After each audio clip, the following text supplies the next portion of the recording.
Yo, what's happening, YouTube family? I hope that everybody's doing well out there. Recently, I put out a video where I give a breakdown of how I typically spend my time as a product designer. If you haven't seen it, I'm sure it'll help you figure out what to expect when you're in the job market as a product designer. And the reason I put that video out is because I find that a lot of times junior or recent grads who are coming into the field, when they talk to me, their expectation is that when they get in the job, they're gonna focus most of their time in Figma and these production tools, right? And that is not the reality at all. I think that that's the way that they educate students in school programs. When you get out into the field, it's almost like if you could imagine, like if you were studying to be a surgeon, the way that you learn in school is a totally different way that you would work on patients in the field, because everybody has different diagnoses that you have to keep in mind. They all have different health issues, right? So when you're a designer, it's almost the same concept, right? Each business is going through their own challenges. They have their own, unique set of resources, and that influences the way that you work as a designer. So in this video, what I wanted to talk about is, because a lot of people have asked me about this, that I mentioned in that previous video, that it's a luxury to do user research. What do I mean by user research? What I mean is having the time to talk to potential people who might use your product. Right? It could be a consumer, it could be a customer on an enterprise product that you're building for. And I think that overall, user research in the design industry is still undervalued, at least at this point in 2022. I think it's still relatively undervalued, especially when I've talked to other designers across the industry. So in this video, what I wanted to talk about are some ways that I've gotten around the challenge of not being able to do quote-unquote user research. What I hope this gives you is some perspective that it's not necessarily a bad thing that you can't do user research. It is, not the most ideal situation, but there are ways to get around that. So you might be asking yourself, why wouldn't a company allow me to do user research as a product designer, right? This is what they taught us in school, and what are you talking about, Jeremy? So there could be a variety of reasons why you may not be able to do user research within the company that you work at. I'll talk about a few. I'm not gonna go around every single one, but I think I'll talk about some of the things that I've seen most commonly. So the first reason is that they don't understand the process of doing user research. They don't understand the methodologies. They don't understand where to start. And it's probably stemmed from the fact that they may not have a product designer that they've worked with. They may not have a user researcher that they've ever partnered with. They've never hired a user researcher, right? So yeah, that's the first reason. They probably don't even know where to begin when it comes to user research. And it can be a daunting task, like understanding what platforms to use, understanding where to recruit participants. A lot of people still learn, especially when they work as researchers already, right? They're still learning tools all the time, or understanding different processes and methodologies.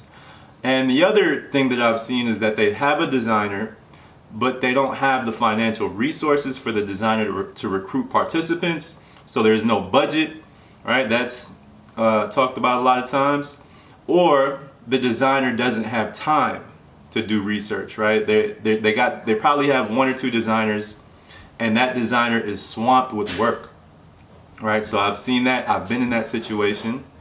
And then there's also the fact that research is probably not embraced in the culture of the company, right? And they probably want to launch and learn, right? So they're like, let's just comp something up, let's put it out in the world, and let's see some analytics that help us reiterate at some point in the future. there are consequences with all of these different situations, right? And what I've seen is that when companies don't do research, a lot of times what ends up happening is that they acquire tech debt. They acquire design debt, right? Because they figured out that, yo, this idea that we launched with isn't working, and when it comes time to want to make a change, oftentimes it is difficult for them to do so because it took them a year to build this product out, and it will probably take another year to change all the code, to change the functionality, right? So I've seen oftentimes, my teams end up in those sorts of situations. So those are a few of the reasons why a company may not allow you to do research when you're working in there as a product designer, right? But what can you do to get around that? I'll talk about some things that I've done overall in the past 8 years. So one thing that I've done a lot of times is explore different mobile apps and websites with the industry that I'm working on, right? So if I recognize that there's a certain pattern, such as if you're working on an e-commerce platform, they probably have some sort of checkout flow, right? You probably want to adopt that into the product that you're working on if it's a commerce platform.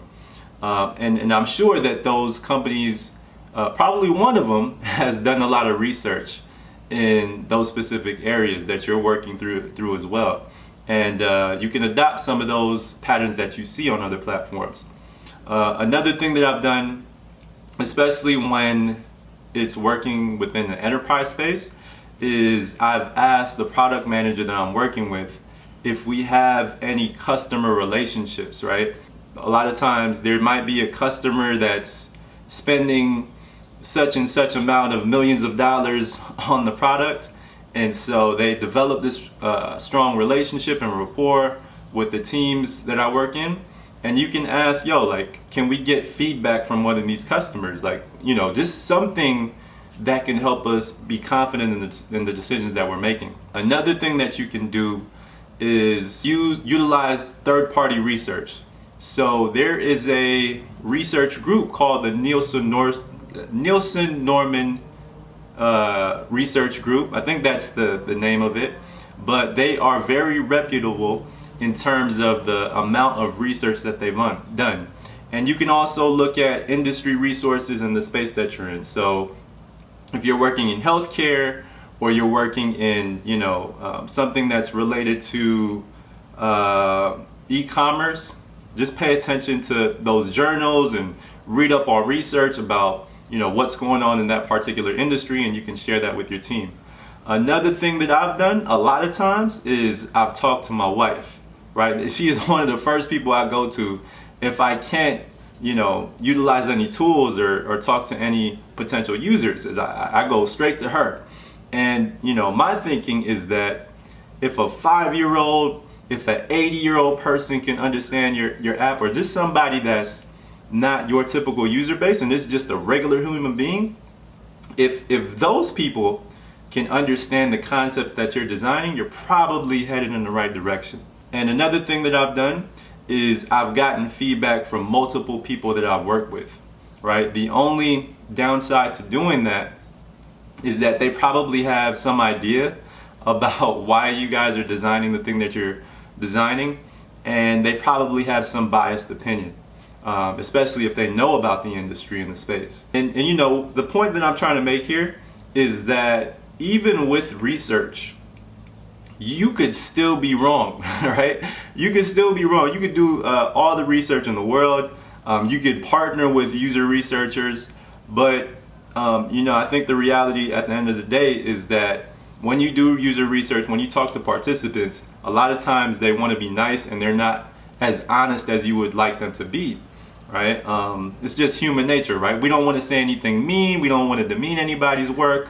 And I've found that there have been certain situations where people aren't always as honest as I would like them to be when I'm, doing some kind of research interview with them. And, I think what a lot of companies and executives think through is that what's most important is the behavior that people are actually doing on the website or mobile app that you're building. So they'll implement some analytical tools in the background so they can get some data on what's actually working or what's not working. So yeah, guys, I hope that this video gives you some clarity around what you can do if you're unable to do research at the company that you work at. It is a common thing. I'm sure that if you talk to many designers, they've gone through this situation as well. So yeah, guys, don't be afraid. Don't badmouth your teams if they're not embracing user research. It's just where the industry is still at, and every situation is unique with the businesses that you work with. So yeah, guys, if this helped you in any way, you already know the deal. Like, comment, subscribe. I'll see you guys in the next video. Peace.